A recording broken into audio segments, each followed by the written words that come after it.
Us on the Abraham Path. I'm Anisa Mehdi, Executive Director of the Abraham Path Initiative. Today, we're talking with some of my very favorite writers about their recent books. Each of them explores the people, cultures, and places of the region we call the Middle East, geographic Southwest Asia.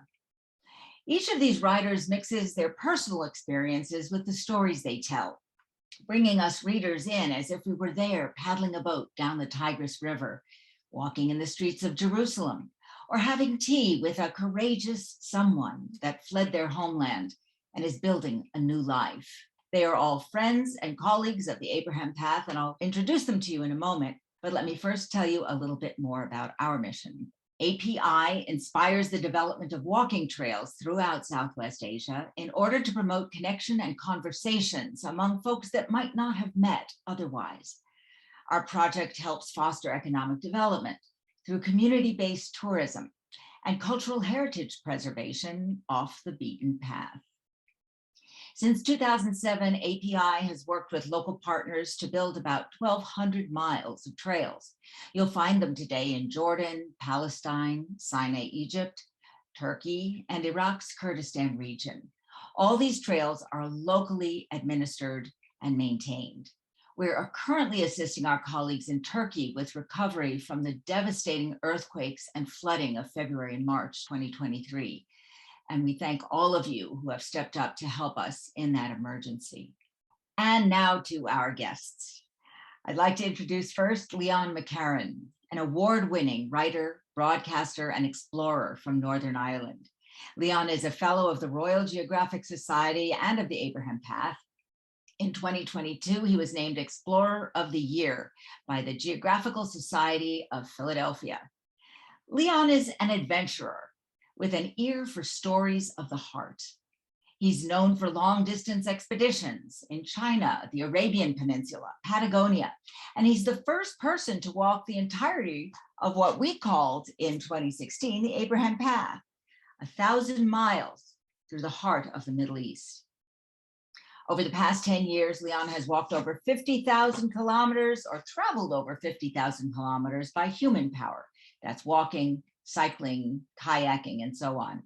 He's currently based in the Kurdistan region of Iraq, and he's working with local partners there to develop the Zagros Mountain Trail.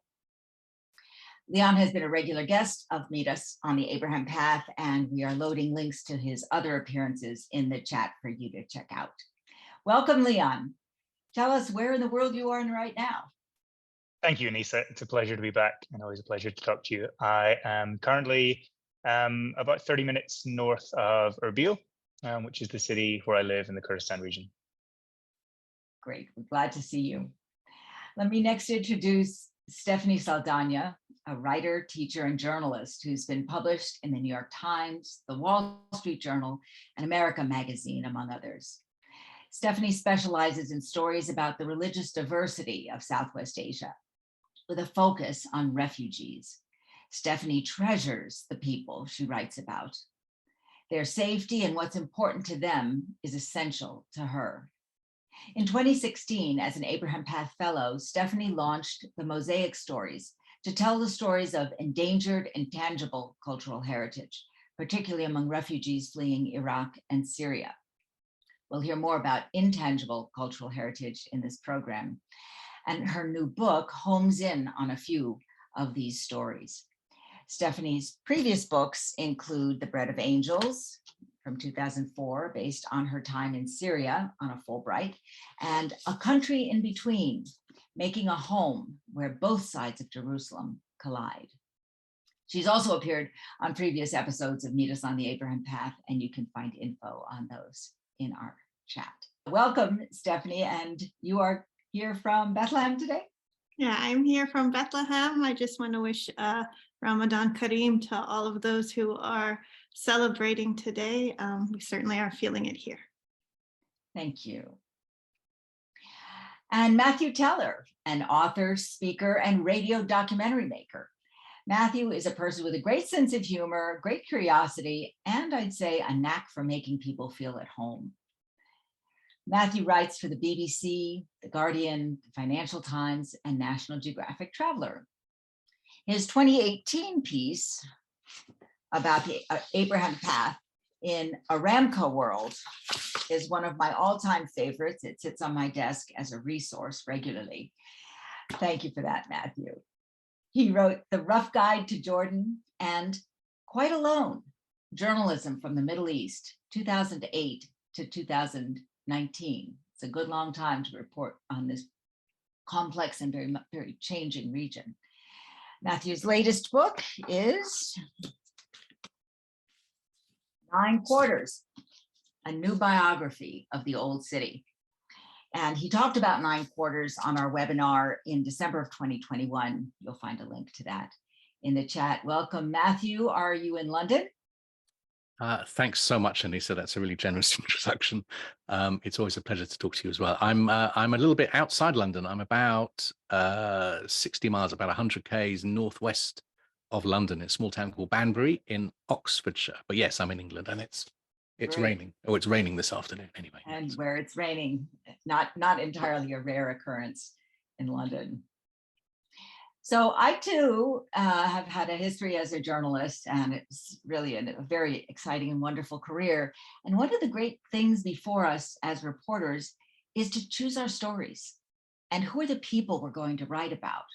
And I'm wondering if you would share with our audience, for starters, a little bit about that decision-making process. Stephanie, would you start? Sure. I've lived in the Middle East for a long time now, nearly 20 years, which has given me, I think, a unique window into some of the people living here. And I feel that as writers, we always have a responsibility to tell the stories that we don't see. And so for me, I really like to focus in on religious diversity and what I would call the cosmopolitan world of the Middle East. I think when people look at the Middle East, they don't necessarily see the diversity of peoples living together, the way that they interact, the way their stories inform one another, the way their musics blend, the way their languages blend, the way they're in conversation with one another. And so for this book, I really wanted to tell the stories of heritage makers on the front lines, but also to tell that in such a way that people are maybe meeting people that they haven't had a chance to encounter before. I like that cosmopolitan aspect. It's not something we think about, and how people get along. Matthew's written about that. I'm going to read something from him in a moment. Matthew, how do you make your choices? The choices for, well, I mean, talking about this book in particular, the choices for this book were they were bubbling around inside me for ages and ages and ages. I first went to Jerusalem. I'm English born and bred. And I first went there when I was 11, which I'm not ashamed to admit was 1980, which is an awfully long time ago. And then in 1982, my father arranged for me to have my bar mitzvah twice, once in the synagogue that we used at home in London, and then again at the Western Wall in Jerusalem. And sort of since then, I've been coming back all my life, traveling and living and working and visiting. Those stories and the ideas about Jerusalem have been sort of inside me since then. Because of the privilege that I have for my passport and for my nationality and from the color of my skin and other privileges as well, I've been able to move more or less freely around the region and in and out of Jerusalem and Palestine and Israel over those years as well. There was a whole bunch of different reasons and different ideas which went into the making of this book. One was looking at how people like me, outsiders, tourists and visitors and pilgrims, would encounter the people for whom the old city of Jerusalem, that walled area in the middle of Jerusalem where most of the holy places are, behind its Ottoman era walls, how people would encounter the people who live beside the holy places, who make their home in the old city, who are raising their kids or sending their kids to school or running a business, or who are shopping, looking for somebody to fix their bathroom or something. Tourists and outsiders like me I could see, and I don't think this is unique to Jerusalem either, people were visiting with a tick box. People wanted to visit in order to pray at the church, or they wanted to touch the Western Wall, or they wanted to visit the mosque. And the people between me and my holy place became somehow tangential, not just tangential, but they were actually an impediment. And I could see that people were responding negatively to the people whose home it is, whose home they were, if you like, walking in. Right. That bothered me a lot over a long time. And I thought for a long time about how to address that, how to, first of all, how to understand it, but then how to undermine it. And I wanted to use this book to focus specifically on the people who call the old city of Jerusalem home. That's a really important point. I had Isper Sabrina on this program last summer, and he was talking about the people of Palmyra, and ISIS came through Palmyra as it did in many of the areas that we're dealing with. And nobody seemed to be worried about the people who lived there. It was about the buildings and the heritage, which is important, but there are people. It's not more important than the people. It's very, very important, the cultural heritage, the tangible cultural heritage. Yeah. But to my mind, it's not more important than the people who live there. Leon, how do you make your choices, particularly with regard to this Wounded Tigress, your new book? Sure. Yeah, this book and me being in Iraq, I suppose, came about as organically as so many of these things come to us when we travel. I'd made a living through traveling and writing about it for a number of years, and I'd been in the Middle East. I'd written the previous book that you kindly shared, and I came to Iraq in 2016 as a journalist with an idea to write a story. It wasn't about the war, the coalition effort to liberate Mosul and the surrounding areas from ISIS, but it was at that time, and I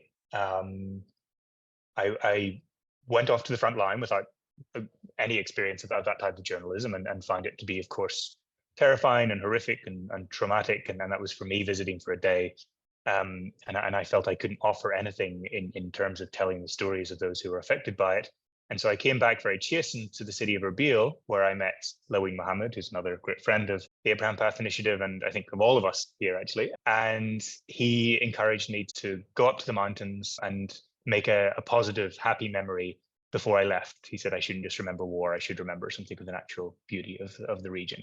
And so he took me up into the mountains, and and it was stunning, but it obviously arrived with me personally at a time when I was also maybe a little jaded with traveling, when I was also looking, within myself to settle somewhere more, to make more of an impact with the work that I was doing. And so from that point in 2016, 3 years later, I moved to Erbil and to the Kurdistan region, and embarked on a number of projects there. And the more I traveled around Iraq as a whole, the more I understood that it existed because of this river, because of the Tigris and its sister river, the Euphrates, and that all of the important parts of the history of the country and of the region were bound to that river and kind of fastened closely to its banks. And it occurred to me that this was a shared heritage for all of us, a global heritage. This was the place where some of the earliest civilizations on Earth began, and they came about because of the river. It was where we had the invention of the written word carved into clay tablets, and codified legal systems, and sailing boats, and love songs, and beer brewing, and all of these things came to us because of the river and the societies that it helped to create. And if I wanted to live in this country, I should understand that river. And in order to understand that river, I wanted to make a journey along it. And in order to make a journey along it and understand it, I should do it with local colleagues who could help me understand it and then share it through their eyes, and to tell the story of the river through those who live along its banks. So that was the ambition and the scope of the project. And Leon's book, I want to make sure everyone knows, the title is Wounded Tigress, A River Journey Through the Cradle of Civilization. And it has come out now in London. It will be released in the United States in the fall, right, Leon? Correct. Yes. Yeah. And Stephanie's book is called What We Remember Will Be Saved, a story of refugees and the things they carry. Put that up again, Stephanie. You just got to see this? Got my advanced readers copies in the mail, so I'm a little bit excited about it. Very Awesome. exciting. You're allowed to be a little more than a little bit excited. That's a big moment. Congratulations. When you get your first copies, that's a big moment. Big moment. I'm so glad we get to share that with you. And it will be released in September, yes. Okay, so we'll be looking forward to that, and we will have a link for our guests on this program to pre-order Stephanie's book if you are so moved. Thank you. You've all talked about, Stephanie mentioned the Cosmopolitan Society, and Matthew about the variety of people who are in the way when visitors want to go and see the sites of Jerusalem. From your book, A New Biography of the Old City, you talk about these neighbors, people in the neighborhoods that are very close to one another, and they're not divided into four quarters. The Christians don't all live here, the Muslims don't all here, the Jews don't all live there, Armenians. There is a mixing. But you do say also, as strongly as we should resist that fantasy that everybody gets along really well, just because they're mixed, as strongly as we should resist that fantasy, we should also allow room for the image of Jerusalemites living the daily reality of sharing limited space with others. Ethno-religious identification does not in and of itself foment conflict. I think that's a really important sentence, followed by political manipulation does that. I wondered, Stephanie and Leon, you both spent time in Jerusalem too, and in the communities you also work in. Where does ethno-religious conflict, in your, I don't want to turn this into a political conversation, but in your experience, is it politically manipulated? Not as a yes, no, but not as a college course either. Is that question to me, or is that to You've made your statement. I want to hear what our other people yeah, do that.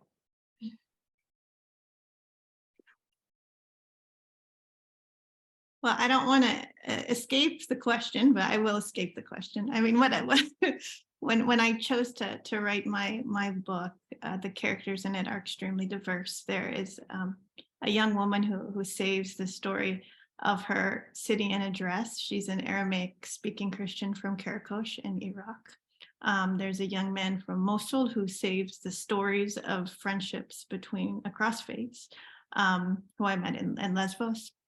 There's a young man who is Yazidi from Mount Sinjar. He saves his family. There are musicians who are Kurdish from Al-Hasakeh who saved their music, and two pharmacists from Aleppo who saved not one pharmacy, but two. And why I say I want to sort of sidestep or avoid the question is that I feel like people only know how to talk about religion in the Middle East in terms of sectarianism. And that's always really bothered me.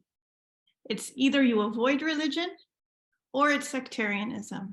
And there's not a place in the middle to talk about the way people actually live their lives, which is to live lives informed by their faiths or informed by other things that matter with them, but side by side interacting with one another. And so I actually wanted to have another conversation, which is not we have to avoid it or not this is sectarianism, but there is a world that Americans, we didn't invent multiculturalism. We didn't invent diversity, that this is an ancient concept which is existing in other places in the world. And that's a story that I feel needs to be told. Thank you for telling that here to us today, Stephanie. It's very important for us to hear. Very important. Thank you. Leon, do you have something to add? Yeah. No, thank you, Stephanie. I think that's a wonderful way to articulate it. The River Tigris starts in Turkey and comes down through briefly into Syria, and then predominantly spends its life in Iraq. And Iraq and Mesopotamia before it, and all that came before that is it is a place of diversity, is a place of a wonderful mixture of ethnicities and religions, and there's always two ways to look at the history and the contemporary state of a place like this. And one is to look at a place that has brought people together, that has been a gathering point for all of these different communities. And then, of course, the other way to look at it is a place where those communities come into conflict, and both can be true, but the latter often gathers much more attention. And there was an incident on this journey that I think maybe articulates what I'm trying to say, which is that as we were traveling down through the river, particularly in the northern Nineveh province of Iraq, heading towards the city of Mosul, just north of the city is the Mosul Dam, which is this huge dam built by Saddam Hussein that creates this lake and provides a lot of the water for the area. And all of that area was taken by ISIS, in 2013, 14, 15. And the stories which I detail in my book are, as you might imagine, incredibly harrowing and traumatic, and have forever changed so many lives and taken so many lives in that area. And inside the compound of the dam, there are areas where all of the people who look after it live. And the dam was taken for 9 or 10 days by ISIS before it was taken back by the special forces. And so we were traveling through there. We had to have a armed guard, a Humvee of special forces soldiers who took us to see the different communities, took us to one of the churches inside, where we were shown around and told how the Muslims who lived there had hidden their Christian brothers and sisters to protect them from the jihadists. And as we were conducting our interviews and walking around and talking, we came back out to see that a man who lived on the street, who had no relation to us or anyone else, had come out with a tray of tea for all of the soldiers who were standing around the Humvee. And his daughter had gone around and picked some flowers for Emily and for Hannah, who were on our team, and put them in the girl's hair.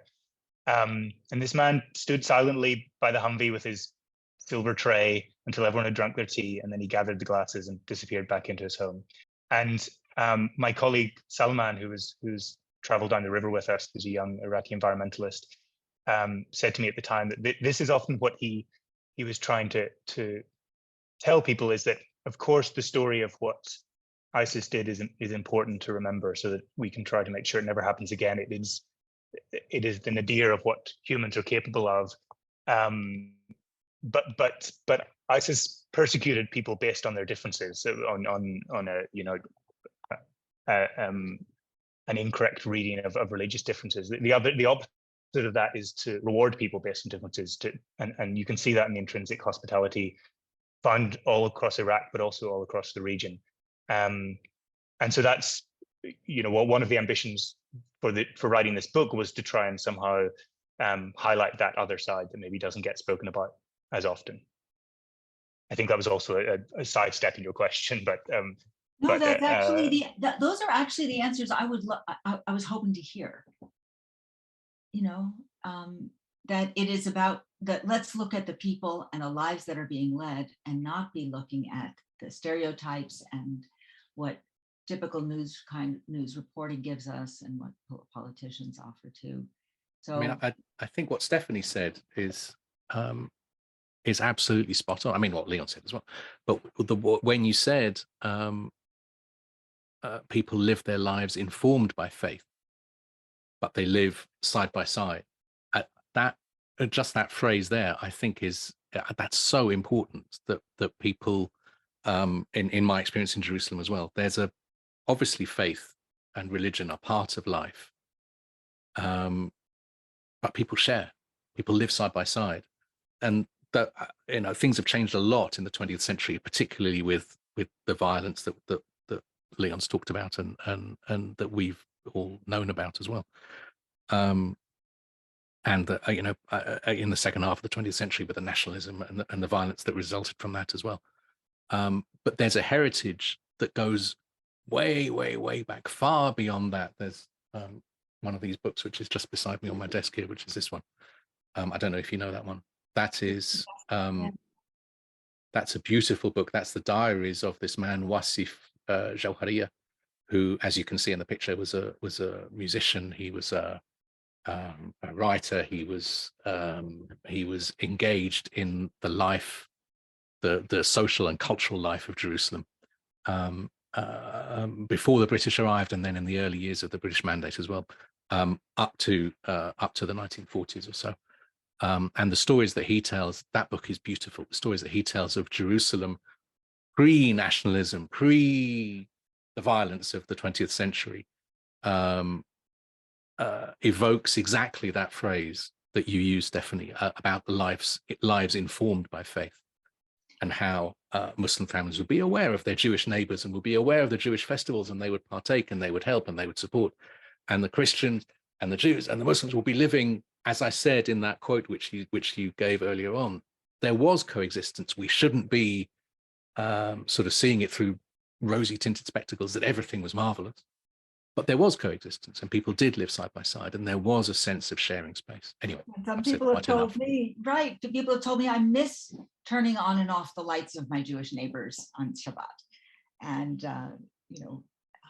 having an iftar with my Muslim neighbors during Ramadan. So it's something important to bring forward and to herald as maybe an example from the past that we need to remember and keep on. But it is, I don't say keep on doing, it's still happening, as you've told us.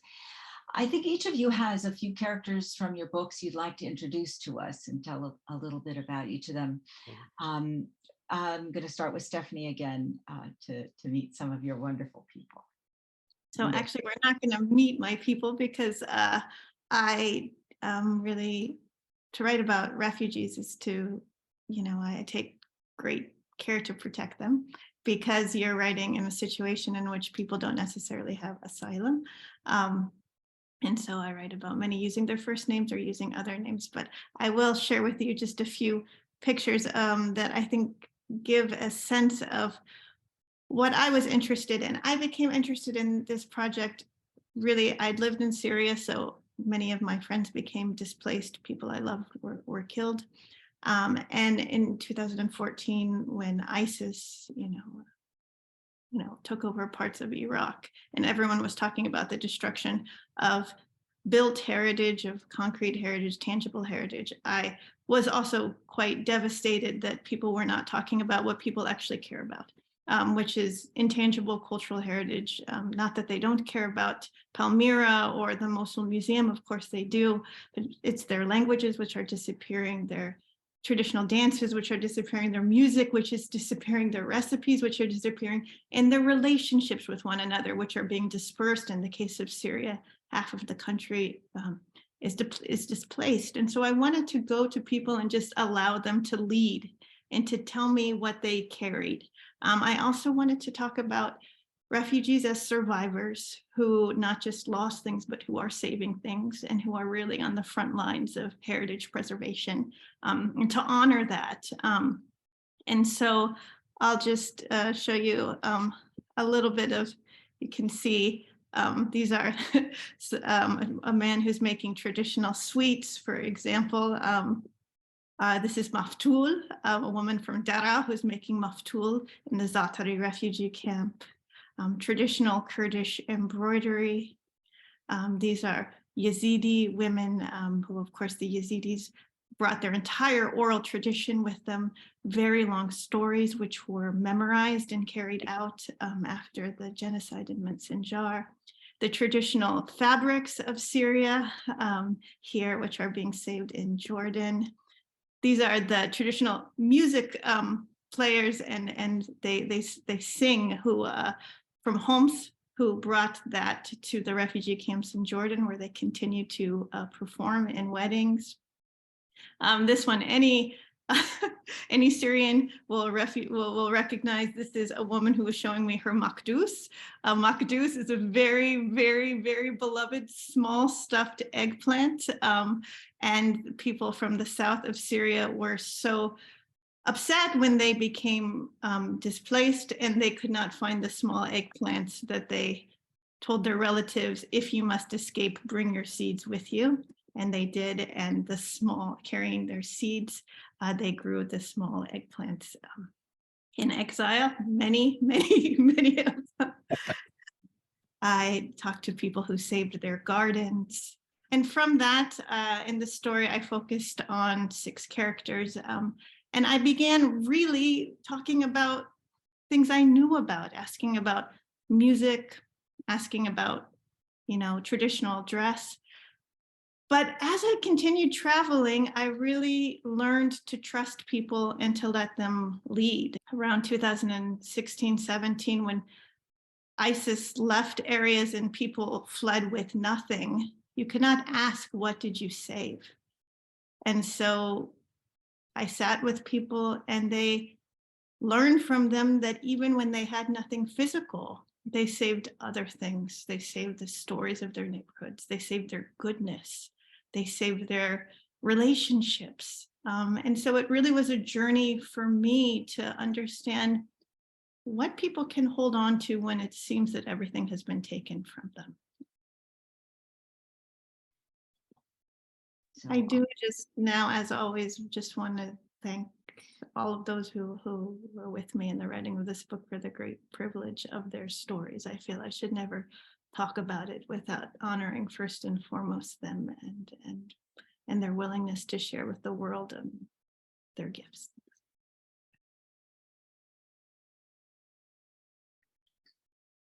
yeah, and your story is the struggle of others, but also is a very personal struggle.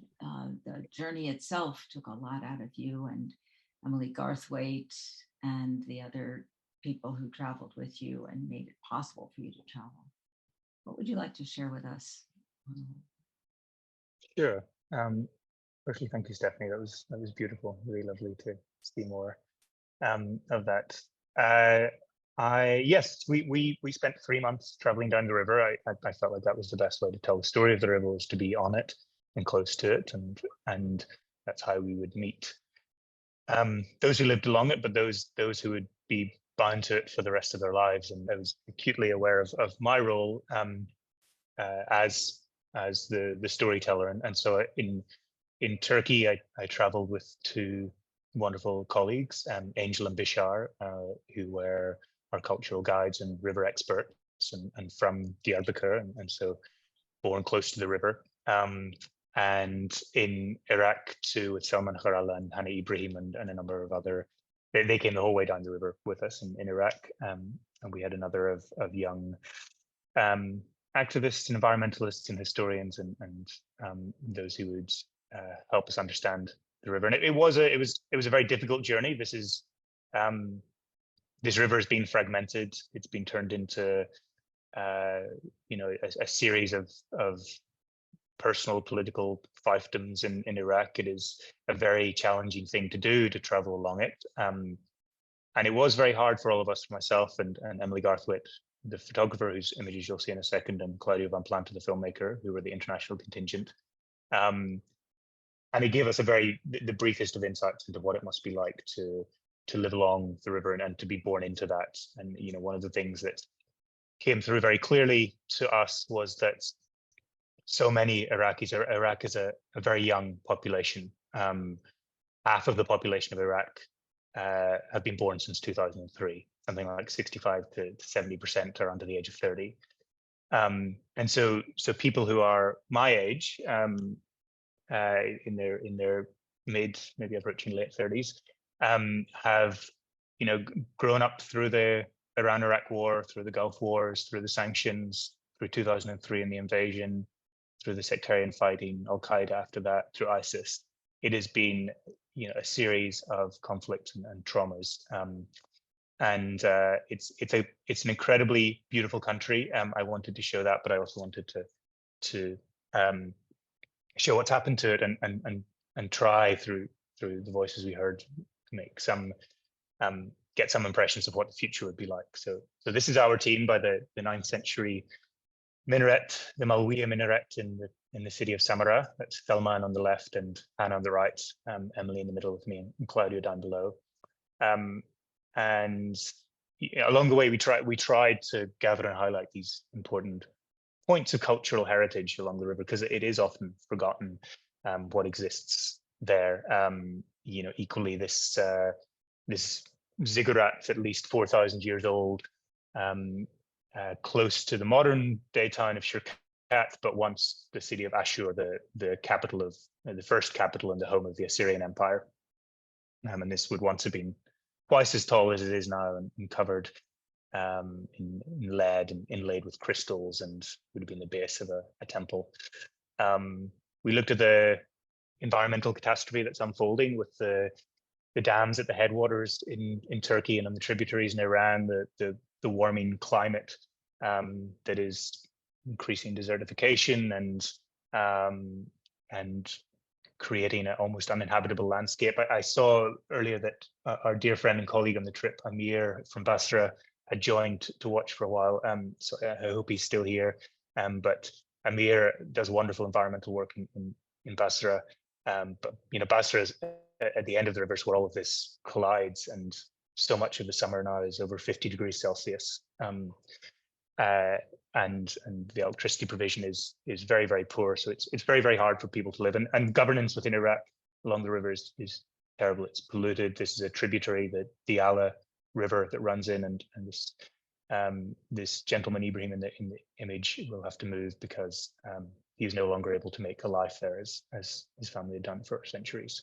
There are very personal stories like that of Qasai, heroic stories along the river. Qasai lives in a small village called Al Alam, close to Tikrit. And in 2014, ISIS carried out a horrendous massacre on a camp called Spiker, a training camp for young recruits, young cadets, predominantly young men with no training. Hundreds were killed, and the others were chased upstream. And Qasai from her village saw these young men being hunted by jihadists, and together with her family sent boats across to bring them to safety. And with her son and her daughter, saved upwards of 70 young lives, brought them into her home. She said the first thing she did when they came across was hug them and tell them they were her family, and hid them and helped them escape further beyond. So at that point, the Tigris became like a front line. And amidst it all, we tried to show the natural beauty, the environmental challenges, but also the Iraqis have got such a wonderful sense of humor. It is a very amusing country. It is a place that values joy and comedy and fun. And there are many examples of that, but I particularly liked this gentleman who was one of the military that was assigned to look after us for a tricky section.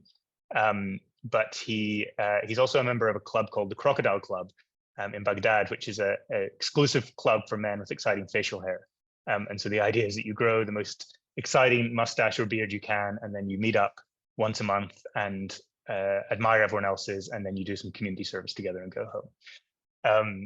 And that's Claudio with him. And this is Amir, who I was just talking about. Amir and his son Mo in Basra. These pictures are Emily's. I think you'll agree they beautifully illustrated. But the young people of Iraq are the majority, but they're also the hope for the future. Amir is one of those young people, but his son Mo is also the next generation. And I was constantly inspired by the work that people did for themselves and for their children to come after them.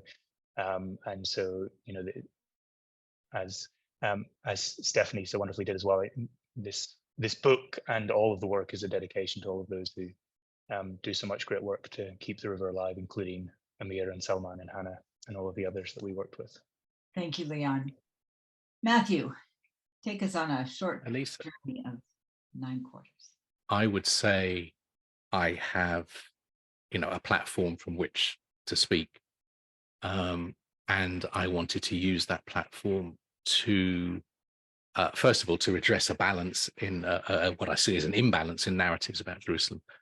But I wanted to use that platform to amplify the voices of the people who live in the old city of Jerusalem, who have been yelling. It's not like they don't have voices. Of course, they have voices, and they've been shouting. And we in the West have not been listening. So I wanted to make that clear as well, that I wrote this book, and I had the honor to collect these stories for the people who were sharing them with me.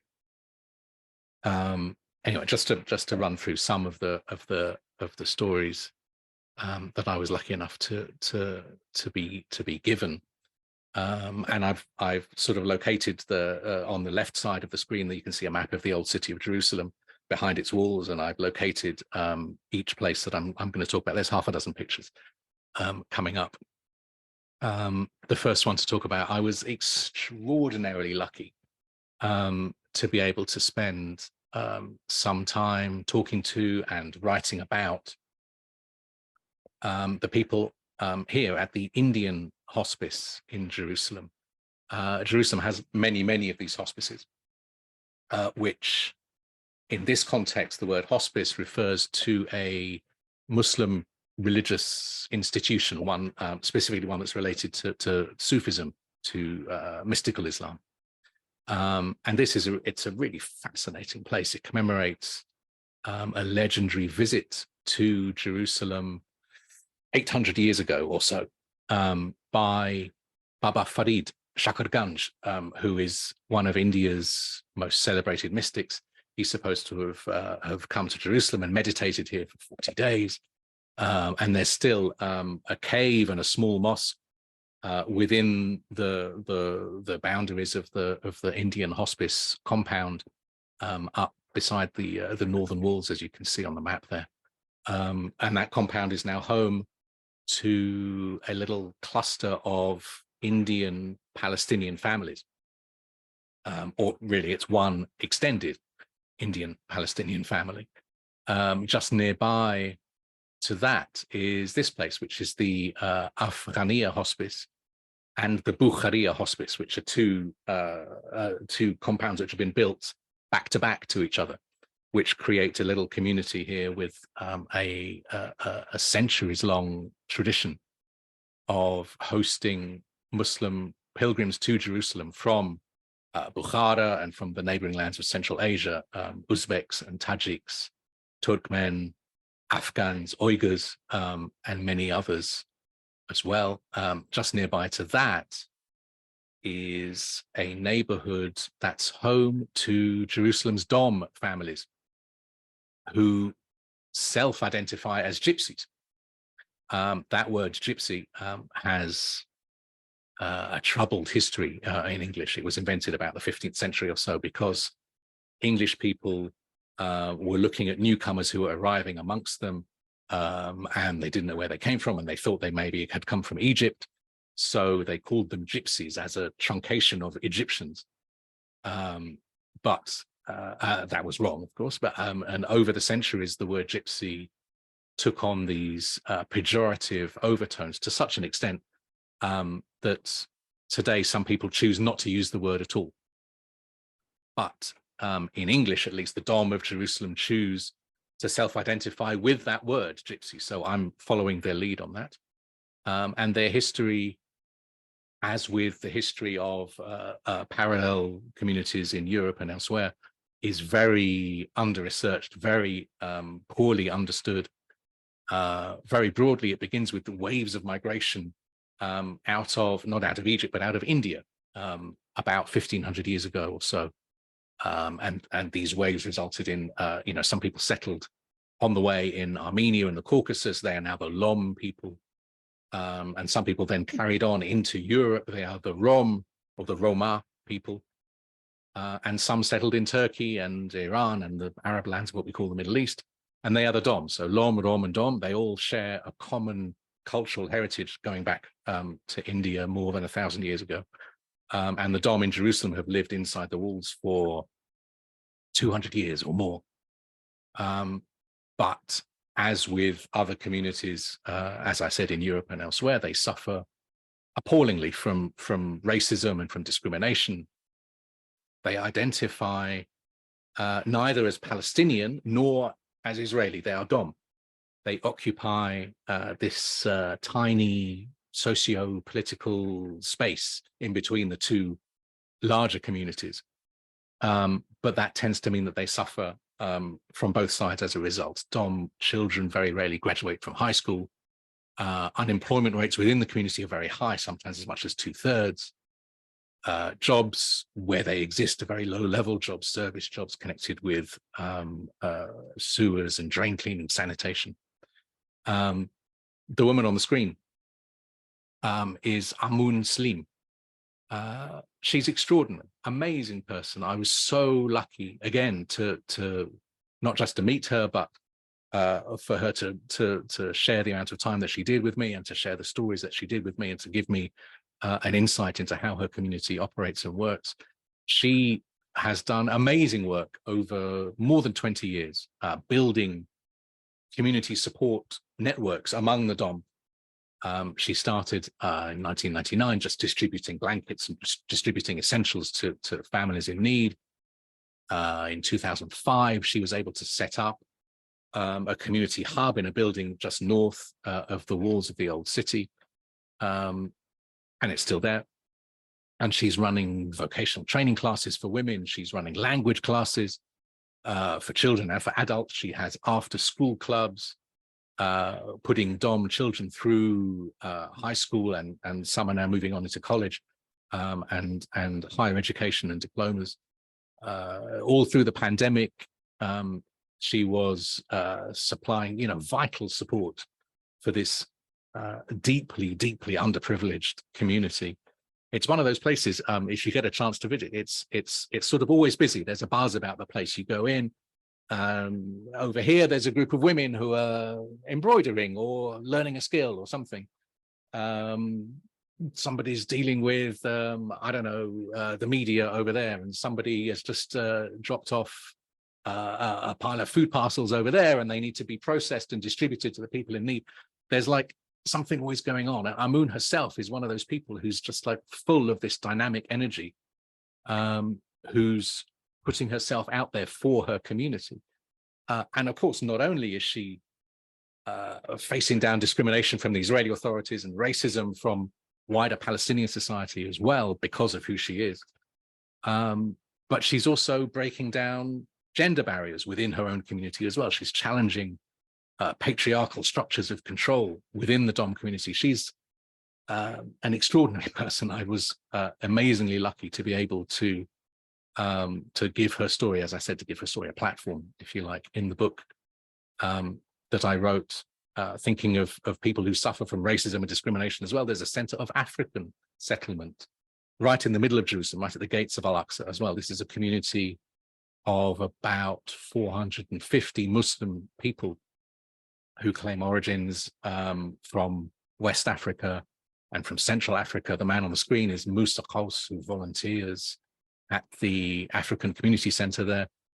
And while I was writing these stories, and I was sort of collating these ideas and thinking about how these people live and something of the cultural and historical background, it all served to reinforce for me that if your history of Jerusalem doesn't include Black history, Dom history, Indian history, in its very broadest sense, Arab history, then you're not telling the whole story of the city. This lady is Maysoon. She's Palestinian, but her family originates from Morocco and Algeria. She's one of the very last remnants of Jerusalem's Moroccan quarter, as was, which was flattened by Israel in 1967 in order to create the huge plaza that we now see in front of the Western Wall. A few steps away is the tailoring outlet of this man, Sami Barsoum, who's a lovely guy, very chirpy, also a great sense of humor as well. He's the mayor of the Syriac Christian community, not Syrian, but this is an ethnic group who originate in the borderlands between what's now Iraq and Syria and Turkey, in where Leon is at the moment, which is, Kurdistan, but they are not Kurdish, this group. They belong to a church which uses the Syriac language, which is one of the dialects of Aramaic, which was a lingua franca across the Middle East before Arabic. And this image on the screen sort of highlights, you mentioned that idea of exclusivity in the four quarters before, Anissa. This image highlights the nonsense of that, if you like. Maysoon's house and the mosque that she looks after are in what's now called the Jewish quarter.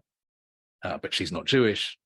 Sami lives and works and prays within the boundaries of what's called the Armenian quarter, but he's not Armenian. And this runs across boundaries as well. This guy is Avi Yefet, who's the caretaker of the Karaite synagogue, which is probably the oldest synagogue still functioning within the walls of the old city, originally established in the 8th century. And there's another fascinating story of the Karaite Jews who are rejected as not being Jewish by most of mainstream Judaism and also the Israeli state as well. Mainstream Judaism draws two sources of divine authority for the religion. One is the written Torah, which is perhaps better known to us as the Old Testament or the Hebrew Bible. And the other is the oral Torah, which is a collection of commentaries and interpretations by the rabbis, which were collated and written down for the first time about 1500 years ago as the Talmud. So mainstream Judaism draws both. Karaite Judaism rejects the authority of the rabbis as being of divine origin and focuses instead solely on the written Torah. And that leads to a number of differences in doctrine and practice between Karaite Judaism and Rabbinic Judaism, one of which I've highlighted in this little sequence of images on the screen, which is that if you go into the Karaite synagogue in Jerusalem or elsewhere, you leave your shoes at the door. The synagogue itself is free of furniture. It's just an open carpeted space. And as part of the devotions, there are forms of worship which are now explicitly banned in Judaism, like kneeling, prostrating, touching your forehead to the carpet in prayer. There are obvious visual parallels and also, to a certain extent, spiritual parallels between Karaite practice and Islamic practice. And there are other differences as well between Karaite Judaism and mainstream Judaism, but it means that this community is rejected by Rabbinic Jews, by most of mainstream Judaism worldwide, and also by the religious authorities of the Israeli state as well, which is a serious matter.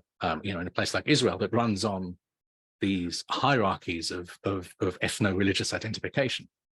There are many, many, many other stories to tell. That's why we want people to know about this book, read and get the details and the nuance, the way people get along and the way they respect their own traditions and other people's traditions. Each of you is personally invested in the book that you've written. And each of you uses the first person from time to time, from moment to moment. Maybe you're an outsider because you're not from the original tradition, but you're an insider because you are the voice that's telling the story.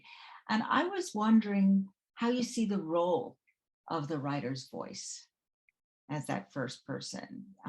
When is the I necessary to move the narrative forward? Leon? Yeah, sure. I'm happy to start. I mean, my it's rather simple for me. I think we can only do what we can do, and I've always been a traveler, foremost alongside being a writer. So I like to be immersed and I like to be part of it. And I have come through it from a tradition of travel writing. I like to take readers on a journey. All of my books involve that because I believe it's nice to be swept along somewhere and guided through these. So I see that first person style as a way to take people by the hand and guide them through a series of interesting encounters or important meaningful events and let them make up their own minds. And as I said a couple of times, this was a little bit different in that I was traveling with a team and I was really trying to see the river through the eyes of these particularly Kurdish, Turkish, and Iraqi colleagues, but my I was still the conduit through which their words would travel. So I also like to acknowledge that and make sure that anything meaningful and important that is said is the words and thoughts of those that I'm with, and any of the mistakes are mine. Yeah. Thank you. How about you, Stephanie? this book was really different for me. I've written 2 memoirs, and so this was a book where I really wanted to center other people's voices. And at the same time, I knew that I needed to somehow be there in order to bring people into the story, to somehow connect stories which seemed at times very different from one another. So I asked my editor, I said, go through the manuscript, and anytime I don't need to be there, please take me. And so it was really an exercise of seeing, how little I could be there. But one thing happened, which I resisted a lot, but I came to understand as I was writing the book, which is that, as long as I've lived in the Middle East, as long as I speak the Syrian dialect of Arabic, and so I'm speaking to people in their dialect often, or in Arabic for those from Iraq, that at the same time I have an American passport and a French passport. And so not only am I able to cross borders that the people I'm writing about cannot cross, but my countries are very often both creating the conditions that made them refugees and also refusing to help them and basically participating in people dying. And so, recently the policy for refugees in Europe, for example, has been referred to as the let them die policy. And so as I wrote about this book, I realized that I couldn't ignore who I am. I had to be there, because if I wasn't there, then that would allow me to sort of ignore the responsibility of the people in my life, my neighbors, my country people who maybe don't know about what's happening. And so in that sense, I had to be present. I felt it was a responsibility for that part of me to be present. And that was a journey to get there. Thank you, Stephanie. I feel that often as an Iraqi American when I think about, I have an upcoming trip to northern Iraq, and I'm very excited to go. I've not been there. But the responsibility as an American in terms of our nation's participation in devastation. Matthew, just a comment from you on the first person voice. I wrote the book for the people of Jerusalem, and I wrote the book for the people who were helping me, and I wrote the book for the people who were sharing their stories. But I also wrote the book for my generation. I'm 53, my generation of onlookers, who I feel have got all the wrong ideas about Jerusalem and Palestine, and who need to understand the place better. So I was very aware of the place that I was writing from, and trying to navigate a line between giving people a platform to say what they needed to say, and also saying what I needed to say as well, but also not standing on a soapbox. I thank Matthew Teller, author of 9 Quarters of Jerusalem, a new biography of the Old City. Thank you so much. I thank Leon McCarran, author of Wounded Tigress, a river journey through the cradle of civilization. And I thank Stephanie Saldana, author of What We Remember Will Be Saved, a story of refugees and the things they carry. Please remember that the programs we bring you from the Abraham Path Initiative come through donations and support from individuals and foundations. We are a not-for-profit based in the US. And if you like what we're doing, this would be a really good time to make a gift. And you can go to our website at www.abrahampath.org and click donate. I am Anissa Mehdi, and for all of us at the Abraham Path Initiative, thank you for joining us. Last week I was doing a talk in Britain, in a small town, and somebody said, "Are there other Jews who think like you?" Because we think in such straight lines so much of the time.